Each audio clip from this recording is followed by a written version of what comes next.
Sign it or I will drag this out for years." Corbin Hale did not raise his voice when he said it.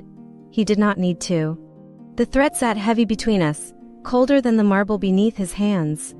He shoved the stack of papers across the kitchen island in the penthouse I had fully paid for, and the sound of the pages sliding felt louder than his words. $2.5 million. That was what I wired the day I closed on this place, my money. Earned after selling my cybersecurity firm to a Fortune 500 company. I still remember standing in this same living room the night the funds cleared, barefoot, staring at the skyline like it belonged to me because it did. Corbin leaned against the glass wall, Manhattan glowing behind him like a crown he believed he deserved. He adjusted his cufflinks slowly, watching me. "You can fight me in court, Rowan. I will bury you in motions and delays. My firm handles litigation for sport. You will run out of money before I run out of patience." He said it with a smile, the kind of smile a man wears when he thinks he has already won. On the table were more than divorce papers. There was a property transfer agreement, a voluntary relinquishment of personal assets, a clause stating I would surrender any future claims to the residence and its contents. The contents: my grandmother Lenora's diamond brooch, the grandfather clock carved in 1912 that had survived 2 world wars and 3 cross-country moves, my father's restored mahogany dining table where I signed the paperwork for my first investor deal. Corbin's finger tapped the highlighted sections. "Sign, and we walk away clean. Or refuse, and I make this years ugly." He thought he understood leverage. He thought fear would crack me. What he did not understand was that I had grown up watching my mother rebuild her life after losing everything in a lawsuit she trusted the wrong man to handle. I learned early that paper is more dangerous than emotion. And I had been reading very carefully for months. 3 months ago, I found the emails. Corbin corresponding with a private developer, discussing potential equity extraction, talking about how clean title in his sole name would allow him to secure immediate capital for a new investment vehicle. He wrote that convincing his wife would be simple. "She is sentimental, not strategic." I remember rereading that line 5 times. Sentimental, not strategic. That was the night I called Adelaide Mercer. But standing there in the penthouse, I let none of that show. I picked up the pen.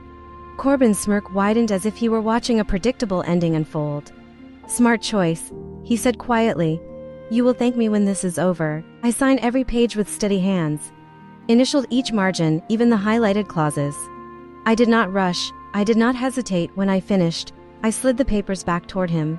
Then I walked into the bedroom, removed my wedding ring, and placed it gently beside the lamp. I opened the closet and chose one suitcase.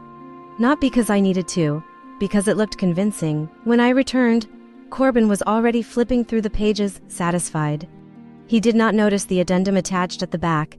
He did not notice the trust references. He did not notice that the version I signed was the one my attorney had reviewed line by line. I placed my keys on the marble counter. For a moment, I allowed myself to look at the skyline one last time, not with sadness, with calculation. The elevator ride down felt lighter than I expected. Marcus the doorman looked startled. "Leaving for the night, Mrs. Hale, for good," I said softly. I stepped into the waiting car and did not look back. Corbin believed I had just surrendered everything. He had no idea I had just handed him exactly what he asked for. The next morning at 9:12 a.m. Corbin's attorney was shouting so loudly that his assistant closed the office door. "Do you realize what she just did to you?" Harrison Doyle was not known for losing composure. He built his reputation dismantling opposing counsel in billion-dollar disputes. But that morning, his voice carried down the hallway. Corbin responded the way men like him always do when cornered. Calm, defensive. "I secured the asset. She signed it over. It is done." "No," Harrison snapped, "it is not done. You accepted trustee liability." Silence. Because what Corbin had skimmed over in his rush to win was the structure behind the property. The penthouse was never owned by me personally. It sat inside a revocable living trust created years before our marriage. The heirlooms were protected under a generational asset trust drafted by my grandfather with ironclad restrictions. When I signed, I did not transfer ownership in the way Corbin imagined.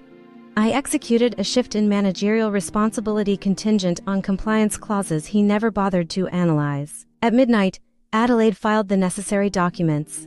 I formally resigned as trustee. A corporate fiduciary stepped in immediately.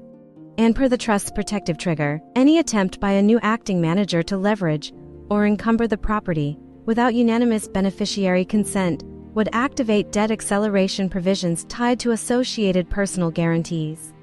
Corbin had already secured a bridge loan based on anticipated sole control. $2.3 million, personally guaranteed, the moment the trust compliance review flagged his existing loan agreement. The bank froze disbursement and demanded immediate clarification. His partners were alerted, his credit exposure surfaced. By 10 a.m. the financing institution issued a formal notice. By 11 a.m. his firm's risk committee requested documentation. By noon, Harrison Doyle understood the full picture. "You pressured her into signing," Harrison said through clenched teeth. "But the structure predates your marriage. The liability does not disappear because you wanted ownership. It follows authority, and you just assumed it." Corbin's silence on the recording was long enough to feel heavy even through a speaker. That afternoon, my phone lit up with his name. I let it ring, then again, then again. Finally a voicemail. "Rowan, we need to discuss this." There must be a way to unwind the filing. There was not. I was across town meeting with a broker for a new apartment, smaller, brighter, paid in full. No emotional attachments, no inherited expectations. While Corbin scrambled to explain why his personal guarantee had been triggered, I signed fresh documents in a quiet office overlooking the park. By evening, news traveled quietly through his professional circle, questions about judgment, about risk management, about transparency. The same qualities he once accused me of lacking. He thought dragging things out would exhaust me.